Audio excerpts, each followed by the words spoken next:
So my question for you is, what's your first baseball memory? Because you were born right around when your dad stopped playing, right? Pretty much. Yeah. So when did you realize your dad was a ball player? When did that first happen for you? Do you remember? I think it was just when I was, far as I can remember, is just knowing that my dad in 2001 was his last year. He won a World Series. So just having that World Series ring, me seeing it, like putting it on when I was little and everything. Yeah. That's when I knew, like, oh, this is a big deal, because there wasn't a whole lot of, there was video of him, but like it was kind of hard to go back in the archives. No offense to my dad and everything, but Right. yeah. So, but just and then just him always telling me the stories about the guys he played with and everything. And then when I started to understand that he played for 16 years in the big leagues, I was like, wow, this is pretty special. I want to be able to do that. And so I just kind of always wanted to follow his footsteps in a way. But position player, he was a pitcher, so then that's kind of how I kind of started my own little legacy. And so, and your own little legacy, no question about it. When did you realize that you had a special gift for it, though,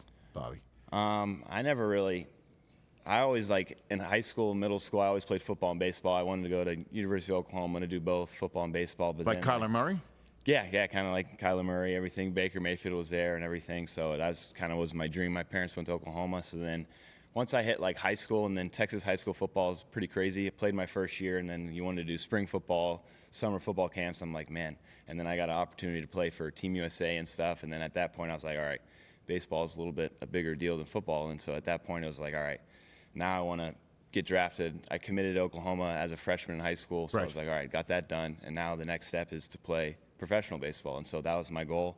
And so that's what I kind of worked for. And then so at that point, baseball was pretty much my life, and so, yeah. What was your position in football? I was a receiver and cornerback, so I played kind of both ways, and then so, yeah, I did that.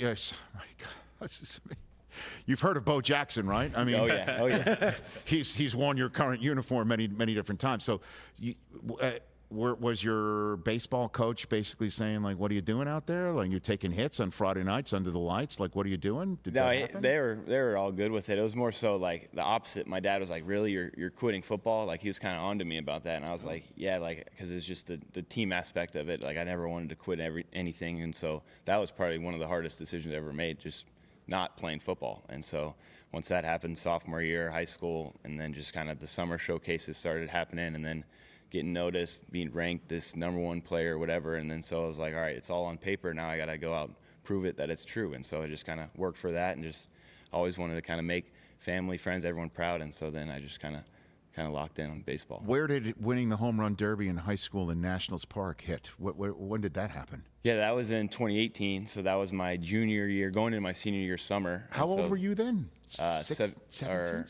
17 or 16, 17, I think. Yeah. Okay. So yeah, that was that summer, and so it was that summer was crazy. Just with, I think I ended up staying in my bed at home that summer for 10 days or something like that. And so it was just always traveling, the summer showcases, the All-American games, all this stuff. So it was a whirlwind, but it was a blast. And so at that point, my dad was like, this is kind of not what minor league baseball, just traveling around, but this is kind of what it's like, staying in the hotels, waking up early, playing here, there, all different types of stadiums, playing against different people. So at that point, I was like, I love it. And so that was one of those things too. It was like that moment where I want to do this. I want to do this for my living. Bobby Witt, Jr. is here on the Rich Eisen Show, bona fide MVP candidate, and getting ready for what appears to be a big playoff season here for the Kansas City Royals. We had George Brett on the show, and I don't know if it filtered to you what he said, but I'd like to play for you what he said when he was on this program. Hit it.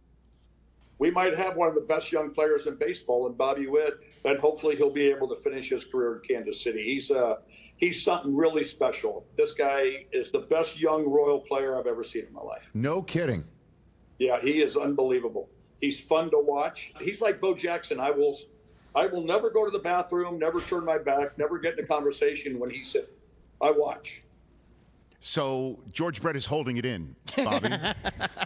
What do you think of when you hear that? You see? Yeah, it's truly an honor just being able to hear that from one of the greatest Royal of all time, one of the greatest hitters of all time, and so just being able to hear that, because he'll shoot you straight too. If you're not doing well, he'll tell you that too, and so being able to hear that and just those kind words is awesome. Do you talk hitting with him? Again, I know he's one of the greatest left-handed hitters of all time, but do you talk hitting with George? Yeah, definitely. He talks a lot of hitting with all the guys, but he has his philosophies, and now I feel like the game has changed a little bit around involved, but there's also bits and pieces, that's good for us too. He's really good about telling us just to hit the ball hard, not far, and just home runs kind of happen not by accident, but they just happen just because you put a good swing on the ball and the ball happens to go over the fence. So how are you able to just maintain some level-headedness? Again, we just met. I'm picking up from you that you've got humility, you're humble, and you're kind of just taking it one swing at a time or whatever. Where do you find that from, Bobby? Yeah, I think it just kind of comes from my family, just how I was raised.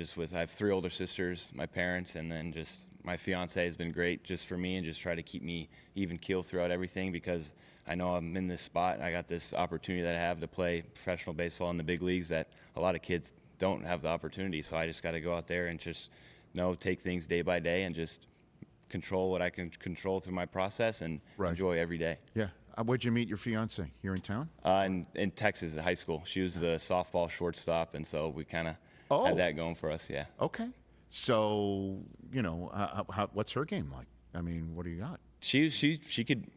Good defense, could hit, and she went to college, played softball 4 years in Louisiana, so she did that, and now she's done playing. Now she's working out, kind of just doing her thing and personal training stuff, and so yeah, she's been great for me, and she knows whenever, like, the good thing, she played softball, she's been around the game, and so she knows whenever things aren't going well to kind of give me some space, when things are going good to kind of hype me up and stuff, and so she's got that down. Is she also helping you hit sliders and stuff like that? Yeah, sometimes. And she actually thrown BP to me a couple of times. We've hit together, and that didn't go well at the time, but yeah. What's her name? Maggie. Maggie, Yeah. okay. Not to put any pressure, but, with her abilities and yours, Bobby Witt III is going to be awesome. That's the goal. Bobby 3 Sticks is going to be amazing.